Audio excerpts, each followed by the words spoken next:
Good morning students.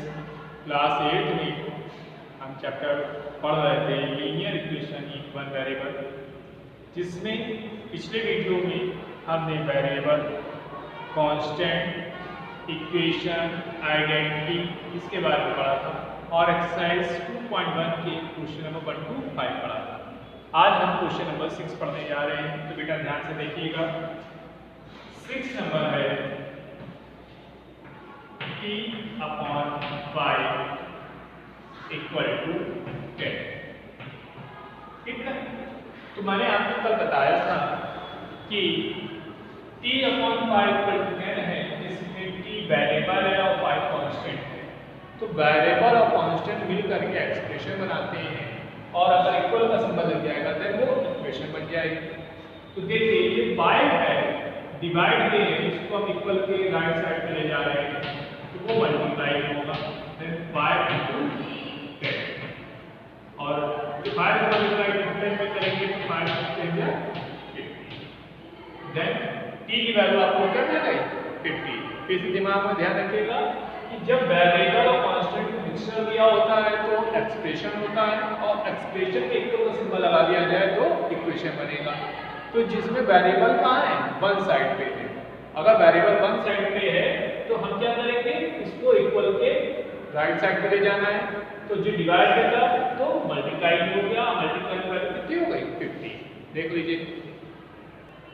अब इसका question number 7 देखिए, ध्यान समझिएगा। लिखा है 2x अपॉन 3 इक्वल टू 18। ठीक, मैंने आपको बताया था अभी इस वाले क्वेश्चन में कि जब डिवाइड होता है तो हम इक्वल के जाते हैं तो मल्टीप्लाई होता है, और इससे पीछे वाले क्वेश्चन में 5 में पढ़ा था जब मल्टीप्लाई होता है तो हम वैल्यू को अपॉन में लेके जाते हैं, मींस डिवाइड में कन्वर्ट कर देते हैं। तो यहाँ पर देखिए लिखा है 2x अपॉन 3 इक्वल टू 18। हमने 3 को क्रॉस मल्टीप्लाई किया 18 into 3। ठीक, अब ये 2x है, हमने यहाँ 2 को डिवाइड करेंगे क्योंकि इक्वल में जा रहा है, तो x equal to 18 into 3 upon 2। 2 1 जा 2 9 जा 18। then x equal to 9 into 3। x equal to 9 3 जा 27। तो x की वैल्यू कितनी मिलेगी बेटा आपको 27। ध्यान से देखिएगा, जहाँ प्रॉब्लम हो बताइएगा।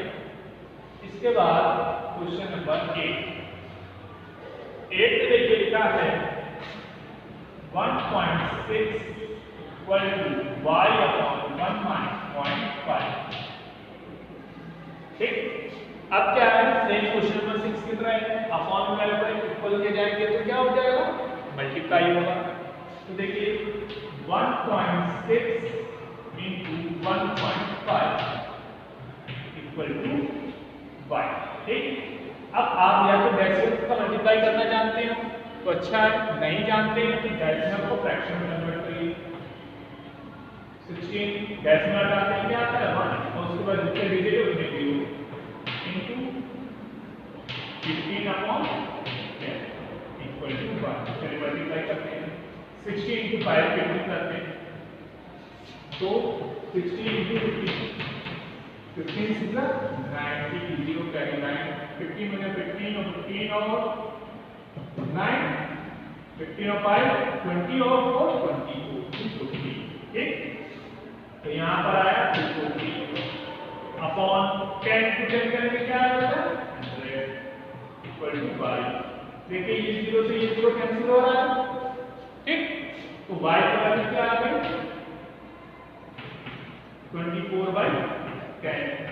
इसको आप ऐसे लिख सकते हैं y इक्वल टू 24/10।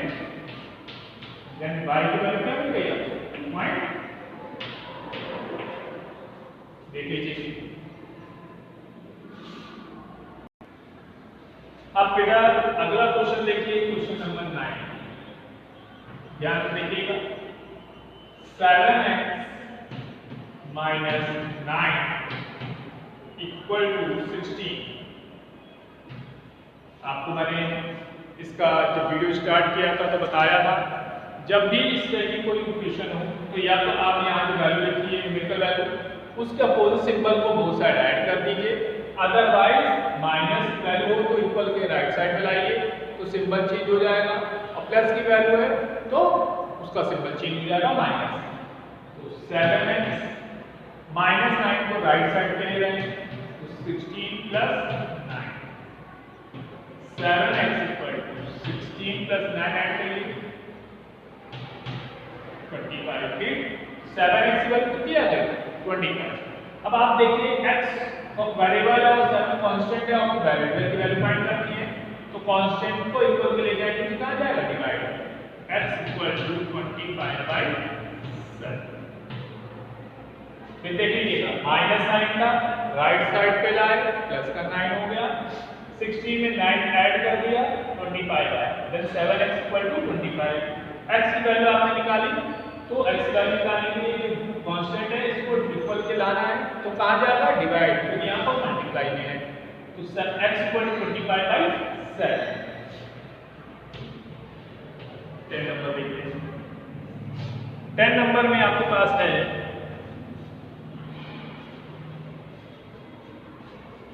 14/-8 =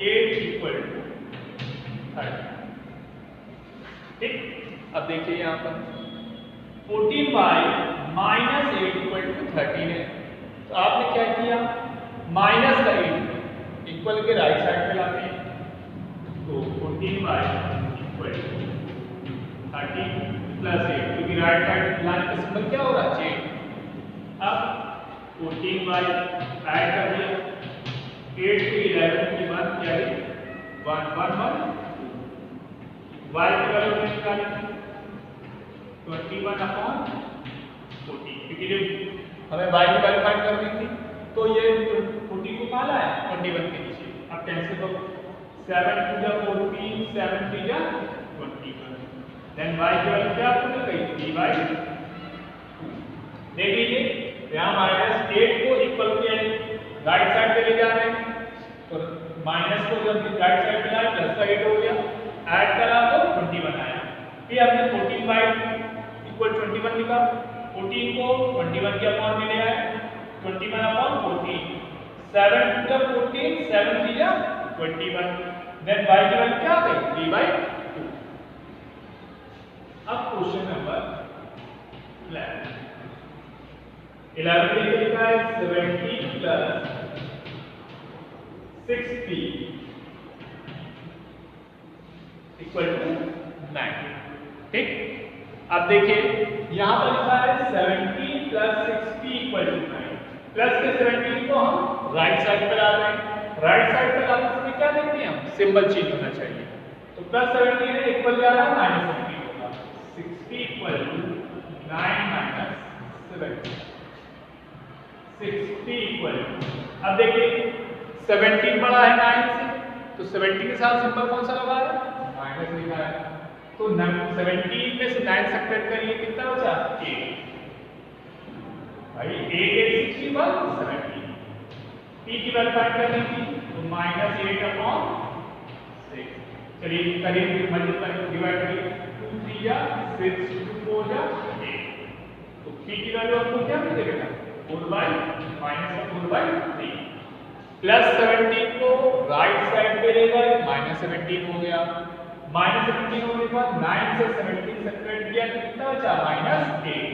तो 60 = -8। ठीक, तो p की वैल्यू निकालनी थी 6 को अपॉन में लाए -8/6, अब 2 से कैंसिल किया 2 3 या 6 2 4 या 8 देन -4/3। अब क्वेश्चन नंबर 12 ध्यान से देखिएगा, एक्सरसाइज का लास्ट क्वेश्चन है, इसके बाद हम एग्जांपल भी पढ़ेंगे। x/3 +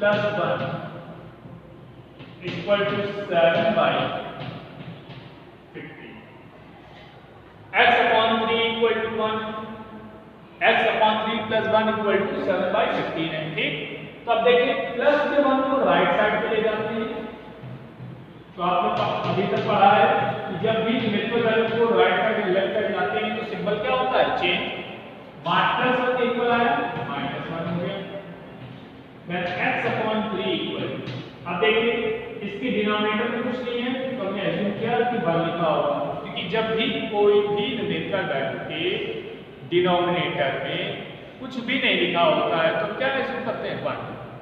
एलसीएम आया यहाँ पर 15, 7 माइनस, देखिए 15 एलसीएम है, 15 से 15 डिवाइड किया 1 आया, 1 को मल्टीप्लाई 7 में किया तो 7 है, 15 से 50 में डिवाइड किया 1 आया, 1 का मल्टीप्लाई 7 में किया तो 7। अब 1 से 50 में डिवाइड करेंगे 15 टाइम्स आएगा, 15 को 1 से स्प्लिट करेंगे तो 50 बचेगा। then x upon 3 बराबर, अब देखिए यहाँ पर क्या है माइनस का 8 अपॉन 50, क्योंकि प्लस का 50 है, 15 बड़ा है 7 से तो 15 के आगे कौन सिग्नल लगा है माइनस का है, तो 7 माइनस 15 क्या है -8। अब ये 3 को हम क्रॉस मल्टीप्लाई कर रहे हैं तो x इक्वल टू -8 अपॉन 15, यहाँ डिवाइड और मल्टीप्लाई किया जाएगा, 3 बन गया 3, 3 5 जा 15, देन x की वैल्यू आपको क्या मिलेगी -8 अपॉन, देख लीजिए बेटा। अब बेटा हम लोग देखिए एग्जांपल पढ़ने आ रहे हैं 3.1 के एग्जांपल नंबर 1, ठीक है। एक्सरसाइज के साथ साथ हमें एग्जांपल पे भी ध्यान देना है। तो क्या है, find the solution of 2x - 3 = 7, ठीक। तो देखिए ध्यान से, अभी हमने पढ़ा था कि जब भी कोई न्यूमेरिकल वैल्यू को हम इक्वल के राइट साइड पे लाते हैं तो उसका सिंबल क्या हो जाता है, चेंज हो जाता है। देन 2x = 7 प्लस का है, -3 को राइट साइड पे लाएंगे +3 हो जाएगा, ठीक। तो 2x = 10। अब वेरिएबल और कांस्टेंट मल्टीप्लाई में लिखा है, हमें वेरिएबल की वैल्यू फाइंड करनी है, तो x = 10 अपॉन 2, 1 या 2, 2 5 का 10, and x की वैल्यू कितनी आ गई 2x - 3 = 7, -3 को राइट साइड पे लाए, प्लस का 3 हो गया, 7 और 3 ऐड कर दिए 10 आ गया, 2x = 10। आपको x की वैल्यू फाइंड करनी थी, 2 देखा किसमें है, मल्टीप्लाई में, तो इक्वल के उधर साइड जाएगा तो डिवाइड में हो जाएगा, देन डिवाइड करने पर क्या मिलेगा 5। अब इसी तरह एग्जांपल नंबर सेकंड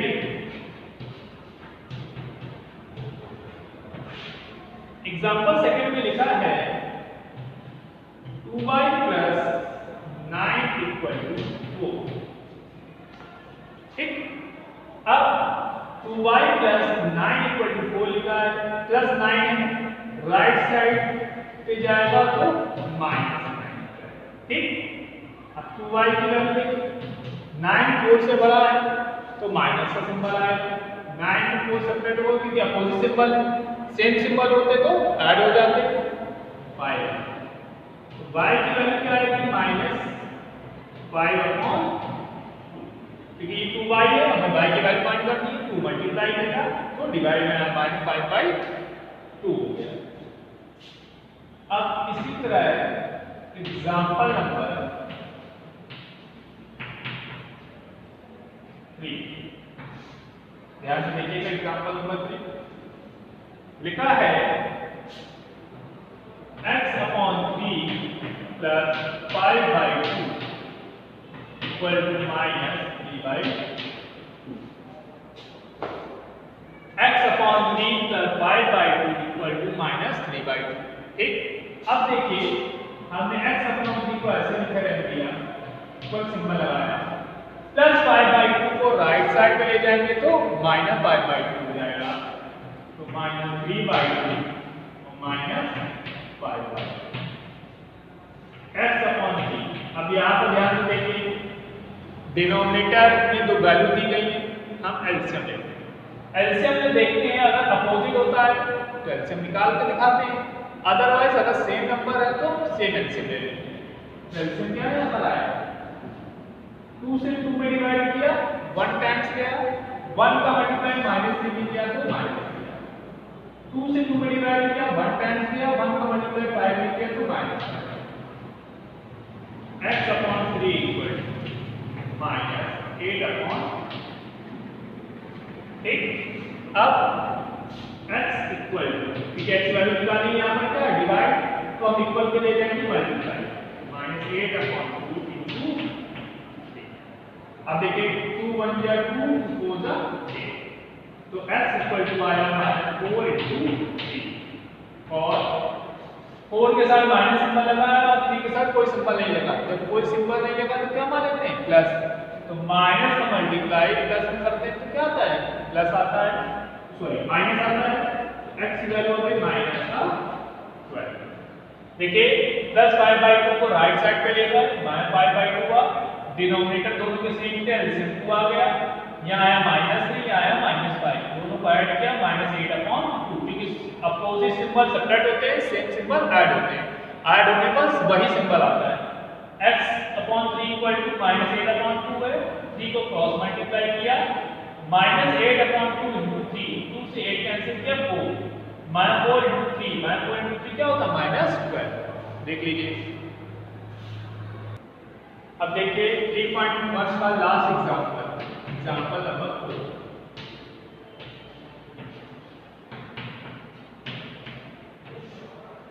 लिखा है 15 upon 4 minus 7x equal to 9, ठीक, ध्यान देखिए हमने भी पढ़ा था न्यूमेरिकल वैल्यू को हम कहाँ जाते हैं राइट साइड पे ले जाते हैं, राइट साइड पे ले जाते हैं सिंबल चेंज होता है, -7x इक्वल टू 9 माइनस 50/4, ठीक। अब देखिए 9 के अपॉन 2 लिखा है, एलसीएम कर दिया 1 माइनस 7x, एलसीएम क्या आएगा आपके पास 4, 1 और 4 का एलसीएम 4, अब 1 से 4 में डिवाइड किया 4 टाइम्स गया, 4 को मल्टीप्लाई 9 में करेंगे तो 36, माइनस 4 से 4 में डिवाइड किया 1 टाइम्स गया, 1 का मल्टीप्लाई 15 में किया then 3, minus 7x equal to, देखिए 36 बड़ा है 15 से, सेपरेट होगा, 6 में 5 सेपरेट करेंगे 1, 3 में 1 सेपरेट करेंगे 2, 21/4, ठीक। अब -7x है, -7x है, तो -7 को हम मल्टीप्लाई में देख रहे हैं, यहाँ जाएगा डिवाइड, तो 21/4 इंटू 1 अपॉन, डिवाइड में जा रहा है अपॉन क्या जाएगा माइनस का 7। अब देखिए यहाँ पर -7 लिखा है डिनोमिनेटर में, और ये याद रखिएगा डिनोमिनेटर कभी निगेटिव नहीं होता, तो हमने क्या किया 21/4 इंटू 1 अपॉन -7, हमने -1 का न्यूमरेटर डिनोमिनेटर में मल्टीप्लाई किया, डिनोमिनेटर निगेटिव नहीं होता है, इसलिए हमने डिनोमिनेटर में जो माइनस लिखा है उसको -1 का न्यूमरेटर डिनोमिनेटर में मल्टीप्लाई कर दिया, तो आपको मिलेगा x अपॉन 21/4 इंटू -1 अपॉन, भाई 1 का मल्टीप्लाई -1 में क्या -1 और माइनस प्लस का 7, अब 7 से कैंसिल करते हैं, 7 में 7 7 3 21, अब प्लस के 3 का मल्टीप्लाई -1 में करेंगे तो क्या आएगा, या ऐसे लिख लीजिए 3/4 इंटू -, तो समझ में आओ आसानी से आएगा, प्लस 3 का मल्टीप्लाई -1 में करेंगे तो देखिए आएगा माइनस का 3/4, क्योंकि प्लस इंटू माइनस क्या होता है माइनस, तो माइनस का 3/4 कर लीजिए बेटा।